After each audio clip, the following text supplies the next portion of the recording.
Hi, welcome to Politics in Perspective on this somber weekend after 9/10 and 9/11. Of course, 9/10 refers to the horrific event this week of the assassination of Charlie Kirk. Charlie Kirk, who was but 31 years old with a family and who was out there giving his opinion, not deciding anything for people, just engaging them. And today I want to talk to you about my perspective of where we are, a little bit about how we got here, and what possibly we need to do going forward.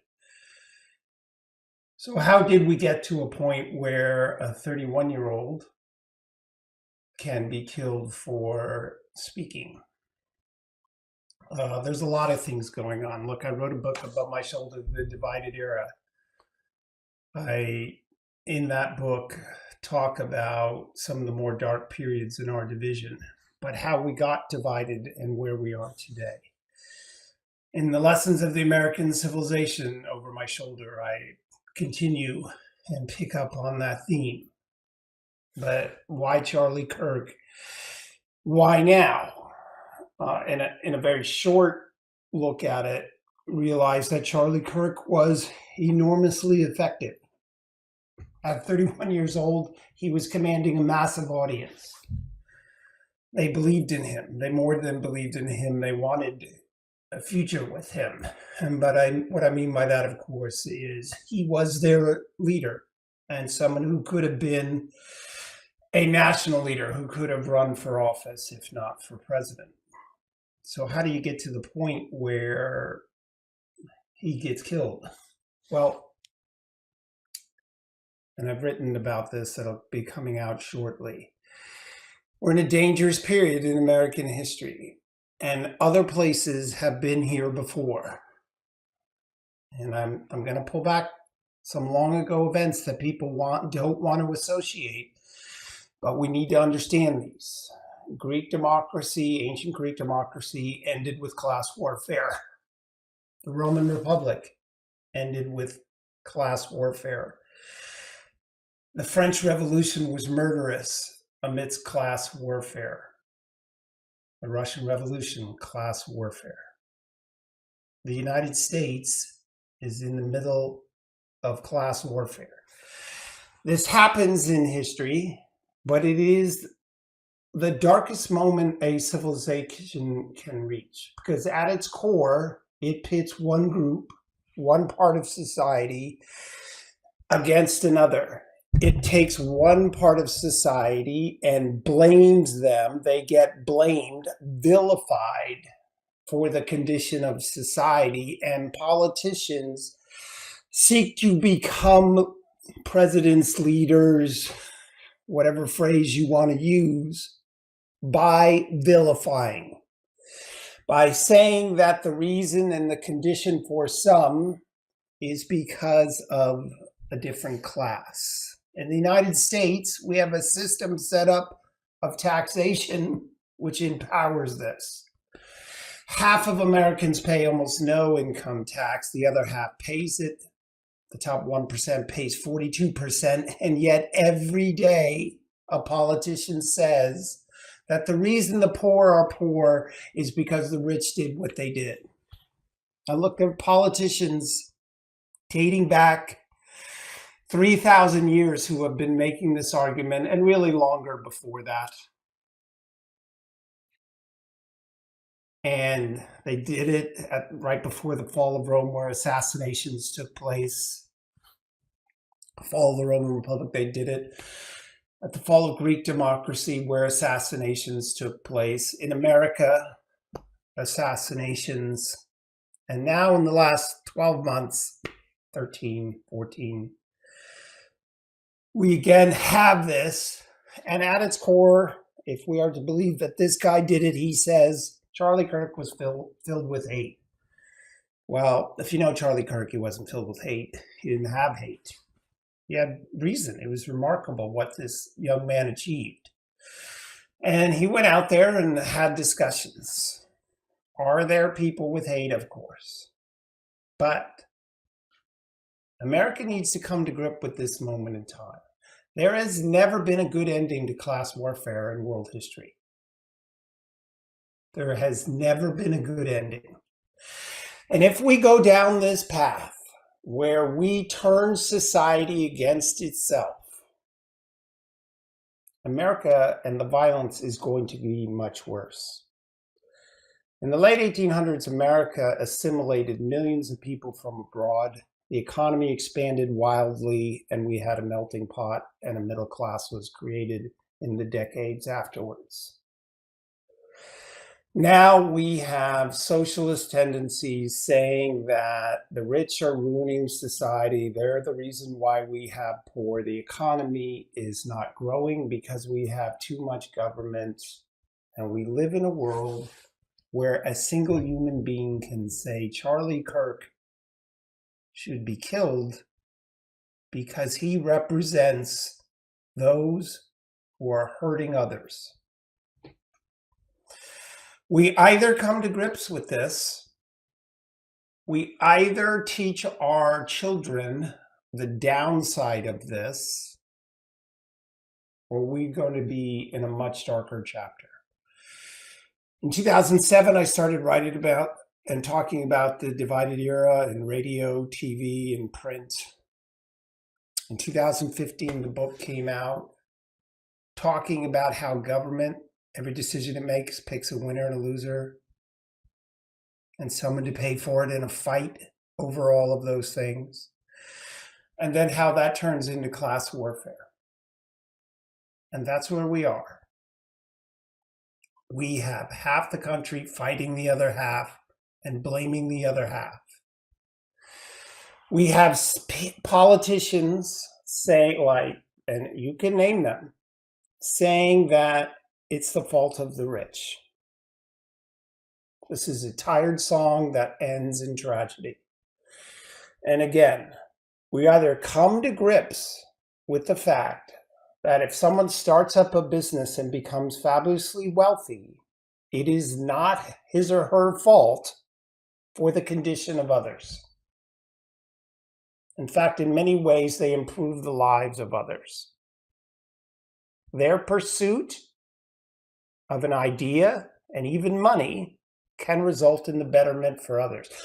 Are there bad businesses? Are there greedy people? Do they do wrong things? Yes. But I'm so tired of listening to those who say that America's bad somehow in history. That's laughable. History is filled with poverty and dictators. America was a shining light against that and can still be. But if we permit ourselves to fall in this trap of class warfare, where it's us versus them, oppressor versus oppressed, these are all themes that run together, and then start killing people because they talk otherwise, there's no guarantee to the American Republic. That's why Franklin said, if you can keep it. He didn't say if your leaders can keep it. He said you.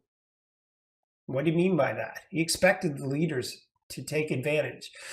And there are leaders taking advantage. But I must tell you, and I'll wind up with this before we get to our guest, and I want to make it very clear. This path of demonization and class warfare is at the heart of all of this, and it has to stop. I want to thank Ex America News for having us on AUN TV. Of course, you can find me on YouTube. You can find me on Rumble, politicalvanguard.com. Join my Substack. It's a somber show. It's a somber moment. But we can make a choice, and it resides with everybody. Coming up next is Carla Marinucci, my longtime friend, someone who's on the left, but she and I get along, and America needs to get along. We'll be right back. Thank you.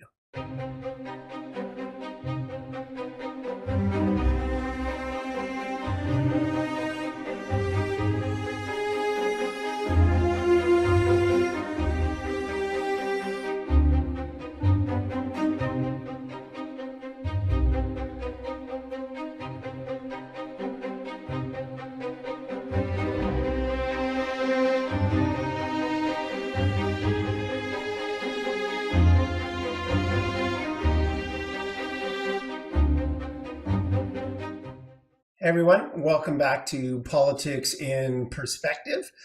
I hope I wasn't too somber in the last or in the opening, but now a longtime friend of mine and one of the best reporters in California history is going to join us, Carla Marinucci, who there she is. She, as you can see, we first met, you were with the Chronicle. Full disclosure, Carla used to cover me and asked me for quotes. One of my favorite lines was from her always was that I was a quote machine. Yes, you still are. And the big one was which Schwarzenegger ran against. I'm not even going to remember the guy's name. What was the? And I said that Schwarzenegger was for low taxes, high charisma and low taxes, and the other guy was low charisma, high taxes. There you go. Anyway, Carla knows California politics incredibly well. Now, also full disclosure, Carla is left of center. I am right of center. And full disclosure, Carla and I have gotten along the whole bloody time. I found, honestly, Carla, I don't want to build you up too much, but I found that Carla listens. What a crazy idea in this world. Well, I tried to listen. Say the same about you. I would say the same about you. That's the key. That's the key. So we thought about this moment because of Charlie Kirk and what is the best thing, and so this left right and the fact that we've gotten along for almost 25 years now makes sense for us to talk about what's happening in America today. Carla, my initial reaction, my wife told me about this, and quite honestly, I read her text and I didn't compute. I'm like, what do you mean? He's 31. He's a kid. Yeah. So what was your reaction? No, I mean exactly the same. And let me be clear. I mean, I didn't agree with Charlie Kirk on just about anything, but this was a tragedy. I mean, and it is a moment for us to all reflect on what the heck is happening in the United States, that we have this kind of political violence on such a regular basis. And Tom, I think this is an example of how the middle is being consumed by the extremists on both sides. I mean, we saw both sides' extreme voices getting involved in this and ramping up and pouring gasoline on the fire. We cannot have this anymore. And I know, since we've been together covering politics and being involved in politics for a long time, I think I can say that this was not the case 20 years ago or 3 decades ago when we first started doing this. I first started doing this. You're younger, but I mean, the fact is that we've seen this thanks to the internet, the fuel of the internet, getting more and more and more contentious and violent on both sides. And at this point, America has to take stock of this. This may be the moment in which we say enough is enough. We've got to start dialogue and sitting down and respecting each other's points of view. I mean, I'm even seeing this with my own family, some postings, and I'm like, hey, can we put a stop to it? People are posting without knowing the facts, without knowing the information, and this has got to stop. And I think this is a big change from 2 decades ago when we first started doing politics. So yeah, sadness on my part, and just horror at the stuff that's unfolded in the last couple of days in this country. Yeah, I always I remember my mom saying there's two sides to every story, and to hold judgment until you know what's going on. So my immediate reaction was, if you look back at my postings, was not to jump ahead. And I'm not even, as we're talking about this, they of course have arrested someone and whatever. And I don't know what the hell's going on. And that guy said, I don't know what's going on with the guy who gets on a train and kills a woman.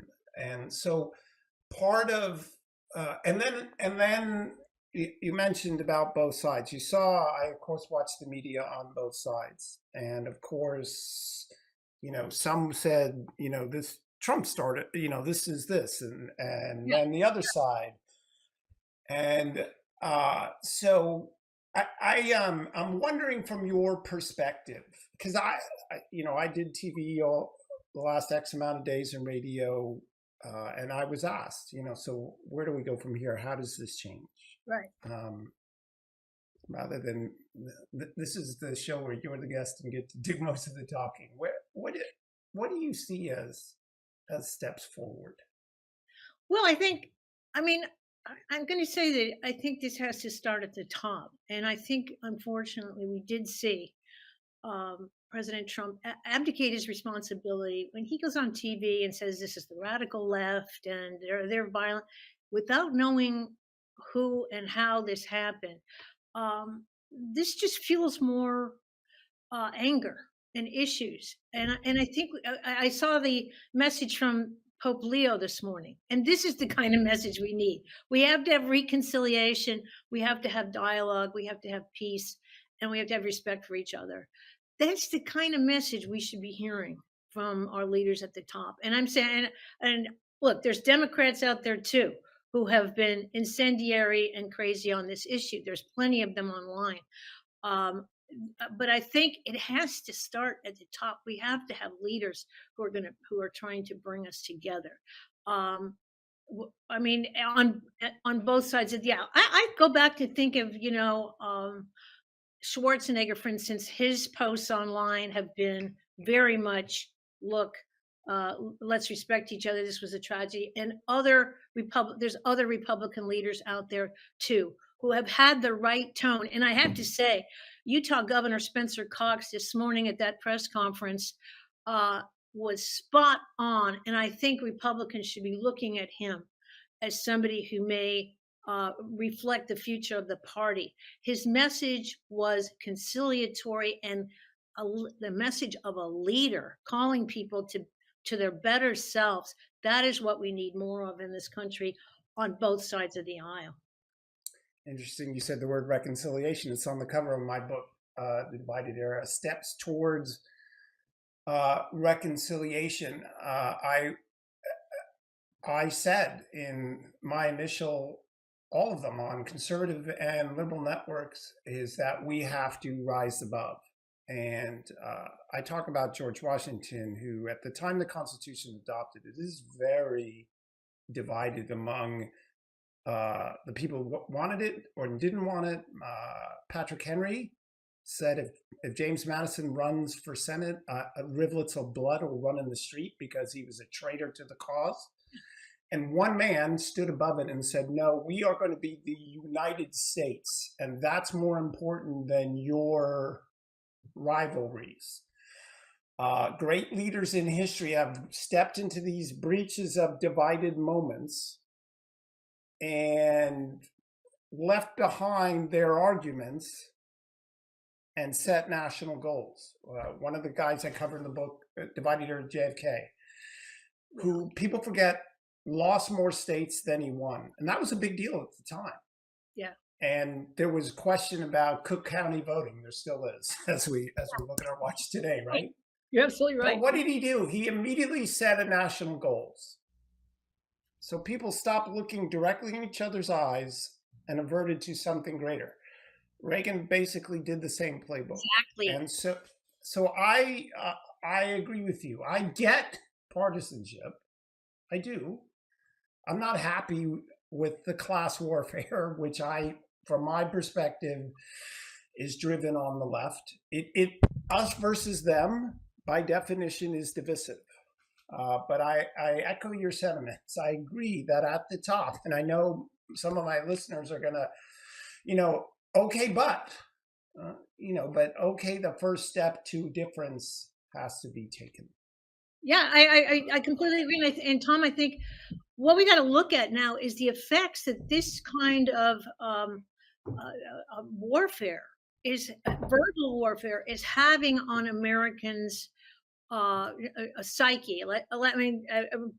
Wall Street Journal poll, whether this is like resulting in the death of American optimism, whether Americans no longer feel good about their country anymore. And a Wall Street Journal poll in the last week showed 70% of the Americans out there say the idea if you work hard, if you get ahead, that no longer holds true.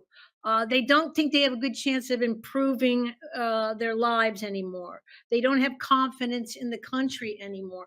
That's Americans on both sides of the aisle. So what is this bitterness and anger doing to us as a country?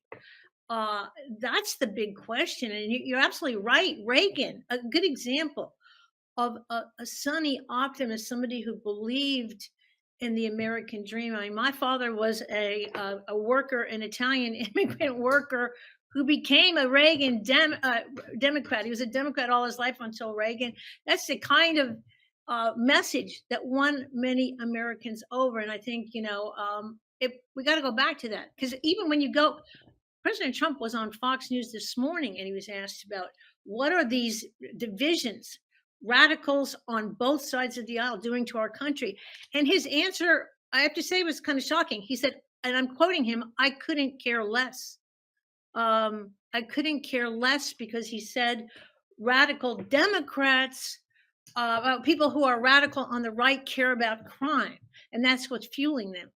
I think that answer doesn't reflect that there's radicals on the right and left. Let's just be honest about this, who are destroying what we believe in this country and Americans' own views of optimism in this country. So this is a mission for both sides of the aisle. Okay, so a lot of my friends on the right, we bring this up, and full disclosure, I showed these to Carla in advance. These messages. Carla, 12 years ago, 12, 13, 14 years ago, when I was chairman, had police patrols because of veiled threats. And Annie, if we could bring up that, you see, these are postings from, I suspect, people on the left. Let's do Ben Shapiro next. Ben's mentioned a lot, Matt Walsh, Trump. As an attorney, I think to myself, I tell these people, my God, you were insane putting this online. This is felony. So what do you say to the people on the right when you see this sort of thing? And feel free to go whatever direction you want to go. Yeah, I mean, I'm going to say this is insane. What you're posting is insane, and you're absolutely right. What are people thinking by posting this kind of stuff? However, I'm going to say there was no lack of people on the, just as you showed messages on the right, there was no lack of people on, you showed messages on the left. The right was equally incensed about this. And when I'm talking about like Elon Musk, the left is the party of murder. That's what he posted yesterday. Laura Loomer, the left is a national security threat. Libs of TikTok, this is war. There was equal insanity on both sides. Am I right about that, Tom? Well, I do think we've got to speak up about it.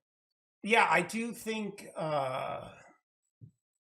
yes, we have so gotten in the trenches side to side. I didn't see what Elon Musk said, but, I do have strong feelings about class warfare that is pushed on the left. But at the end of the day, there's a huge percentage of Americans that just want things to work. Correct. They want Medicare to work. They want Medicare to be there. Yes. And as I've told you, my thing today, we saw a $2 trillion deficit again in 11 months. That's insanity. There's a form of insanity that's going to really hurt people in the next decade. Right. So we need to get there. So, all right, let's move to, and I know, look, I get that some of my viewers are not going to like the fact that it comes at the top. Great leaders in history have stood in the breach, from Stalin to Reagan and done things, and I hope they will do that again. Okay, let's get to politics. I think we're going to go first to California politics. Who's running for governor? Who isn't? I tried to get you on a month ago before Kamala dropped out, and you told me she was dropping out. That's And right. apparently you called her up and she dropped out. So let's show some faces.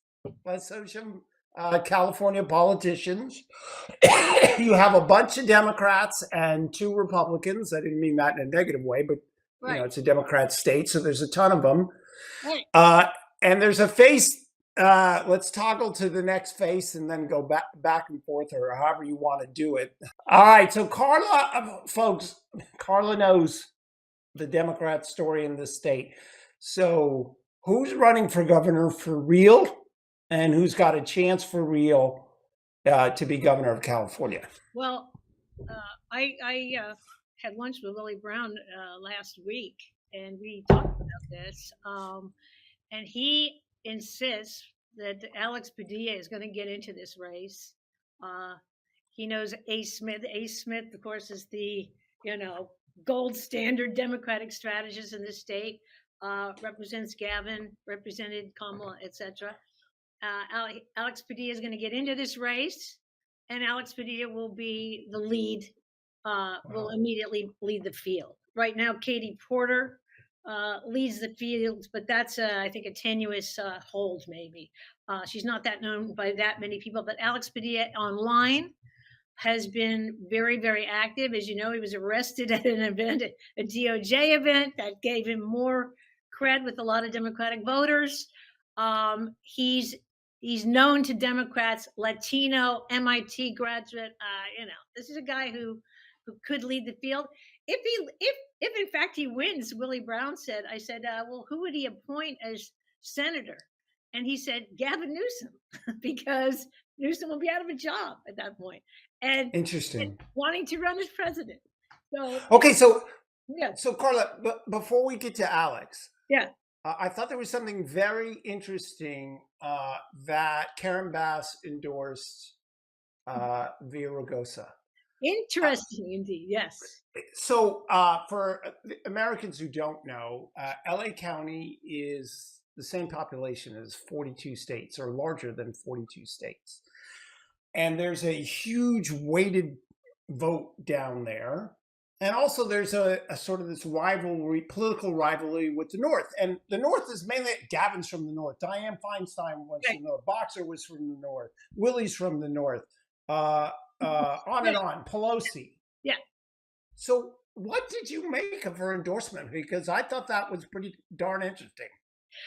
I think that's an LA thing. I think, but let's be honest, Villaraigosa has run numerous times in the state. He is in his mid 70s at this point. If in fact Padilla gets in, Willie Brown suggested Villaraigosa will drop, so will Javier Becerra, 2 other leading Latinos. I see Villaraigosa put out a statement or a web message this week for the first time. But whether he has the money and sort of the clout and the charisma with that many California voters at this point in his career, they may be looking for a younger voice and a younger politician to lead the state. That seems to be a call in the Democratic Party that is dominated by a geriatric crowd, as you know. So stay tuned for that. Keep watching that one. But okay, so I'm Katie Porter, and I'm thinking nobody wants to dance with me. I keep getting left by the side. What's her situation? Why? Look, she picked up an important seat. She loses to Adam Schiff, which I don't think Adam Schiff is the best human ever to walk the planet. So what's wrong with Katie Porter? Why can't she get the political date? A lot of Democrats were pissed off that she left that seat. that she ran, and then in the aftermath, they still are angry. In the aftermath, she didn't immediately sort of say, "Congratulations, Adam Schiff." She kind of fought that whole thing. That still has a bad feeling among many Democrats. But they like her whiteboard, they like her combativeness, the fact that she is a good debater. But whether she has, and this is something to watch too, whether she has the clout, the fundraising ability to move that many Democrats in what is a crowded field. You've got Tony Atkins in there, you've got Betty Yee in there. This is going to get narrowed down a lot, and especially if Padilla gets in, that's going to change the whole thing. Everybody agreed. I think most Democrats agreed. Kamala was never going to make a play here because Okay. So the world was waiting on that. I said that she was never going to run. Let me tell you the reasons, and then you tell me why I'm wrong. The reasons are multiple. One, California's in a tough row right now, and it's a really tough job. What needs to be done in California? You have some bad stats, right? Right. So she was taking a huge risk by running, because if she didn't fix them, then she's tarred with, and Yeah. right now she's having a fight with Biden over who's at fault. Yeah. Why get into that? And then also, it's a big come down. Hello, you were vice president of the United States. Unless you're Richard Nixon, you don't run for governor of California. So I never thought that she, and also she doesn't have executive experience. It's not easy. So those were my reasons. What did you see? Well, remember that the governor seat was the first seat that Kamala wanted to run for, and everybody says she actually wanted to be governor first. Remember, the seat became vacant, the Senate seat became vacant, and Gavin Newsom immediately declared for it. I mean, I'm sorry, Gavin Newsom immediately declared he was running for governor, and that left Kamala Harris running for senator. That's how that happened. But everybody feels that she wanted an executive job first. But the bottom line is, as you said, she was going to be hamstrung by the fact that okay, why didn't you tell Americans what was going on with Biden? Were you hiding it? That was the question that was going to be following her on this race. And many Democrats had issues with her spending in the race that left her campaign in the red at the end of the road. She raised how many millions of dollars, and the campaign was in the red. Why? Just as in her Senate races, there was suggestions of a lot of overspending on five-star hotels, et cetera, and so on. So Democrats had some issues on that too. And they also felt like she didn't address the key issues that voters wanted to address in the last election. So for all those reasons, the feeling about Kamala was lukewarm getting into this governor's race anyway. Now the question is, what's she going to do? Okay, answer it, because I was going to say that next. But okay, so what's your prediction? All right. Well, so remember, I ran against Kamala. Yeah. I debated against Kamala and won a poll, a post-debate poll. I had 7 brothers and sisters. They all voted for her. I mean, for me. Look, Paul, back in 2011, I wrote a piece in, I want to say, the Washington Times about how impatient voters are these days, that you can be one and done. In the olden days, you ran for office, you didn't win, you ran again, you didn't win. And then, and especially Republicans have this hierarchy. You got to run for president 3 times before. Right. So I wonder that, and let's put up the presidential Democrats and what presidential prospects that they have. So here are some of them. And there's 2 Californians there. That's Whitmer on the left, Shapiro, Buttigieg, Harris, Pritzker, AOC. The Maryland governor says he's not running. And then there's Gavin. Okay, so here's my prediction, and then we can get to the poll, the 2 polls I want to show. I said, I was the first in the country, Carla, to say, and I did it on Fox and Friends, that Kamala wouldn't enter Iowa. Remember, she said, I'm blanking moving there. And I said not long after she wouldn't be there. And here's the reason. Because she was fourth in a poll in California. Yes. And if she had been number one, and that's in March, then everybody would have to say, well, there's a Goliath about to get 400, whatever the number of delegates is. So we got to take her seriously. She was fourth in the poll in her own state. They never took her seriously. So I said she's not getting in. Yeah. On the other hand, today, Gavin Newsom is leading in California. So so let's get to the polls of the recent polls. There's two recent polls that show Gavin is actually number one now among Democrats. I think as well as the online polls, betting polls from Las Vegas. Those have him way ahead of everyone else. So my prediction is that Kamala bides her time. Oh, by the way, when she dropped out way back in Iowa, I was asked about it by Cron News, and I said, you know what, she's young. There's time. Okay, I don't think she runs for president next time. I agree. I don't think she does either. All right, so who among those set do you see and why? I mean, Gavin Newsom, we've talked about this, Tom. I've covered him since he was a parking and traffic commissioner. I was not going to bring up your age, Carla. You did that to yourself. So we're talking about 40 years ago, whatever.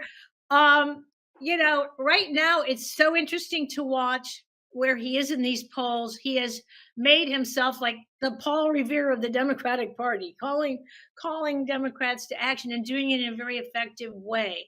Can I stop you right there? For the last 2 years, I have told my friends on the right that obviously I don't like Gavin and I'm a non-Gavin, but give him credit for putting himself. He's the foil to Republicans nationally. They have succeeded. I know Ace. We were friendly when I ran against Kamala. Gavin has put himself there. He has earned this position nationally, even though I don't think he's done a good job in California. Go on, sorry. No, totally. And what he has accomplished, no matter what you think of his presidential, possibilities, he has energized Democratic voters. He has fired them up. They are ready to go to the polls, especially in California over Prop 50, but elsewhere in the country, this guy has lit a fire under a lot of Democratic activists, and that's something to watch. His communication skills, we know from covering him, because of his dyslexia, he has honed his skills in terms of being able to get out there and communicate the message without teleprompters. His skills at addressing crowds are on top of it. He hasn't, he's had a number of pitfalls along the way. And this is where the Gavin Newsom presidential, hopes have an issue. He's from California. That is kind of a toxic brand to a lot of voters out there in middle America. He's pushing every day online, and you can see it, all the great things about California and the fact that it's the fourth largest economy and the engine of the national economy. So he has a big platform there. And I know from traveling with California's governors abroad that they are treated like a head of state.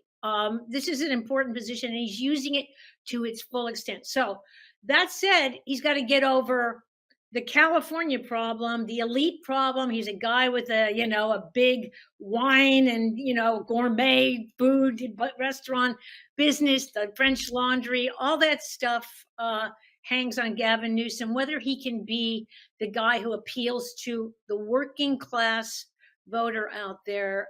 Another issue, although I've seen him online, and you should have him on your podcast, Tom, because his visit with Sean Ryan, that 4-hour podcast he did, was a revelation to listen to. I mean, he dropped the F-bomb every 5 seconds, but he spoke to average Americans. Whether people think it's authentic or not, that's an issue.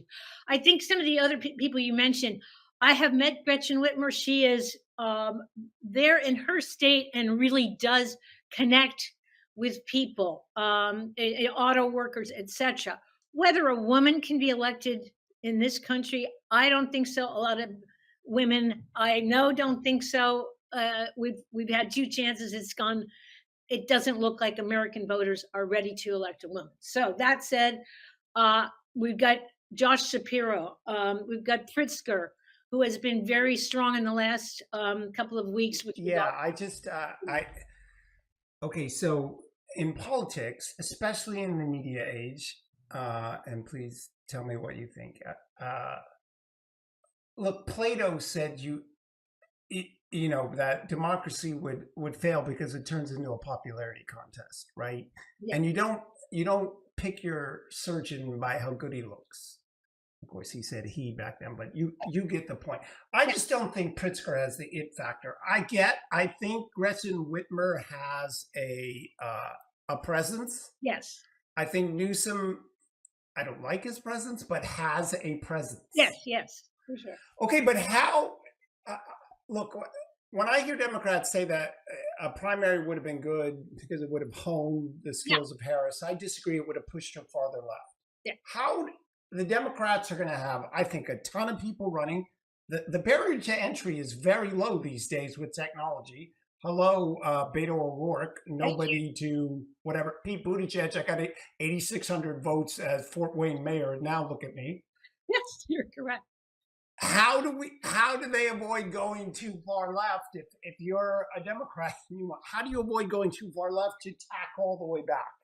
We're, I don't want you to actually tell them, but I want you to tell us. So don't but, tell I them. have to say, I think we're seeing Democrats understand that their message was too far left in many respects to appeal to working voters out there. A lot of let's just take some of the trans issues. Even Gavin Newsom has tacked back on those issues and has said outright, why look, he has said the rights of all people are important, but why do we keep talking about this so often? It's like 1% of the population. Let's talk about issues that affect the great numbers of American voters. We've seen Democrats on issues like crime come back to the center, defunding the police. And I'm just talking locally, Tom. When you look at San Francisco Mayor Daniel Lurie, when you look at San Jose Mayor Matt Mahan, both of them have come back to the center. In Oakland, you had a DA and a mayor recalled by voters who thought they were too liberal.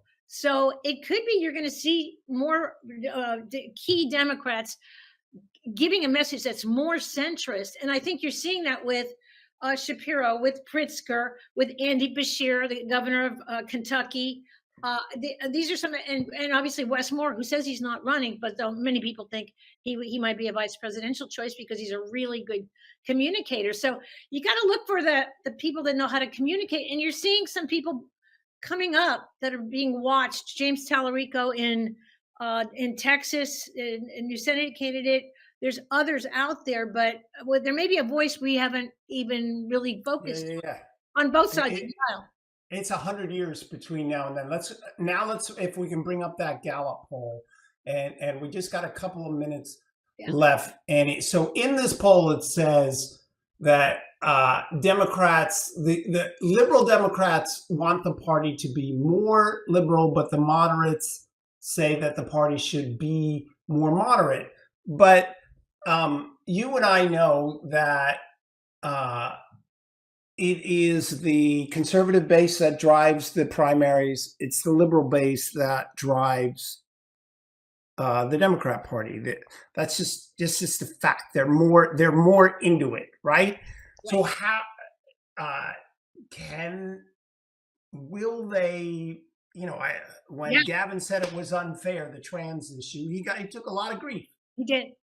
Can he? First of all, do you think he'll be the nominee? God, that one's hard to predict. You had said he's going to be the nominee. If I had to bet on it now, I'd say no. I would say no because I just think the California issue is for a lot of people in the rest of the country. They believe California to be an elite place that doesn't represent the values of a lot of the country. But Yeah, I don't. You definitely cannot count him out. He had. I mean, look what he's built already. I do wonder if he's overplaying his hand a little bit. He's online so much, you know, giving it to Trump almost every day, and his online stuff has been brilliant. I have to say, very effective in terms of, like I said, firing up Democrats. But is he going to peak too soon? Is he? That's the word. Is he over? That is the word. Yeah, that people are get tired of this by the time, as you said, it's a long time between now and then, and that's It's so funny.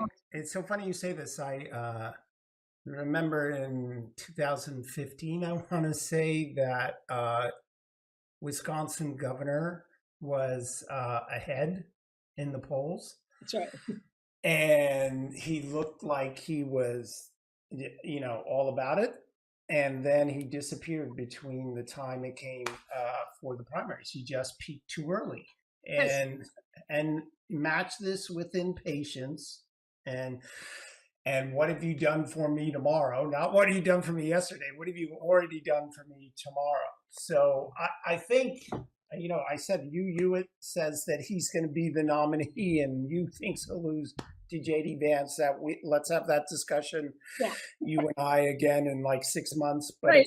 at the end of the day, the Democrats, if you look at Democrat polling, they want a fighter, and Gavin Newsom is perceived as fighting for them, and that's what matters to them. So Carla, we've gone over because folks, you don't have to agree with Carla, but she's a walking encyclopedia, and I don't mean to age you again because nobody uses that word anymore. I'm totally positive. But you brought up traffic commissioner, and I don't know what decade that was. So. Yeah, I don't even remember now. But anyway, but Tom, I got to say, just kudos to you for having dialogue with people of all political stripes, and also for always having, as a press person, we always had a respectful dialogue, even when I was writing harsh stuff about you or the Republican Party. But this is what it's about, this kind of dialogue. We need more of it. So kudos to you for doing it. All right, Carla, thanks so much for joining us today. And we'll be right back with the political roundup on Politics in Perspective.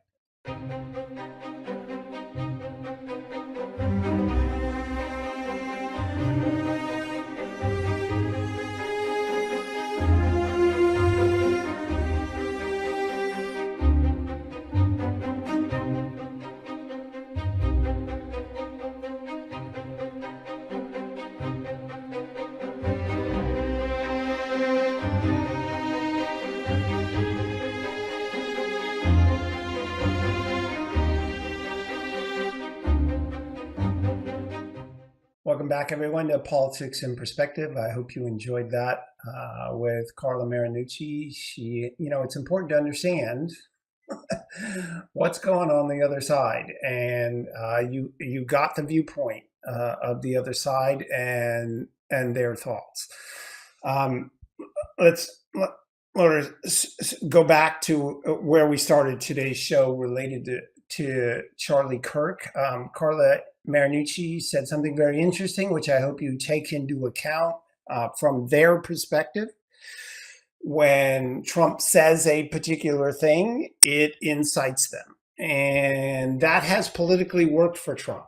Let's be honest. He has driven the agenda, and he does it in such a way that he puts Democrats in this position where they have to defend the ludicrous, right? The defending open borders, or defending that the worst of the worst shouldn't be sent abroad. But there's also moments where you can make the argument that in a national crisis, there becomes no partisanship if you can help rise above it. And look, I get it. I've been in these trenches. I was state party chairman in California, where I was going head to head with some lunacy among the left for many years. I personally tried to kill them with kindness, like Reagan did. I would quote JFK left and right. I do think, though, in this particular situation, it is true that the left's desire to demonize is horrible. The left's leaders, whether it's Elizabeth Warren or Sanders or Pritzker, who engage in class warfare, are destructive of this country. I also think that independents who will decide elections and the moderate Democrats are looking for a home, someone to say we don't have to be this country. And I was asked an interesting question on Carol on TV, not that the day of the assassination, and the question was, is it always going to be this way? Is there a way out of this? And what can happen going forward? And the answer is leadership through higher purpose. And what I mean by that is you have to let people know that there is something more important than their own lives to succeed. This is what Washington said when he talked about, after losing the Battle of Long Island, that his forces had to choose between what he called slavery and freedom, meaning being subjected to England or freedom. This is what Lincoln talked about when Lincoln said that America is the last best hope. Now, this was at a down point in the Civil War. His troops were dejected, but he said, you're not just fighting for yourselves, you're fighting for the world. And I, point blank, I get your frustration. I know that what the left does, I know it arguably better than a lot of people because I was face to face with so many of them. And fighting in California, which is, you heard Carla Marinucci talk about it, the California brand and all the problems. I was there. But at the end of the day, Republicans can be dominant. I wrote a piece, by the way, TomDell.com, where you can get about the Democrats are the party of protests. Voters don't like. You may raise social consciousness with protesting, but they don't elect those people president. So we can transcend. And that's what I'm hoping will occur in the days ahead, that we will transcend and leave the protesters behind, the horrible people that said Trump is next, or my friend Ben Shapiro is next, or anyone else. We need to transcend.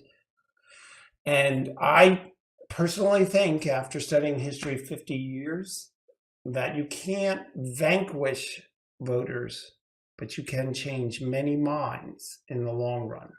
And that's what I'm hoping happens going forward. Thanks so much for spending time with us today. I want to thank worldviewtube.com for picking our show up. Of course, Ex America News for having us on.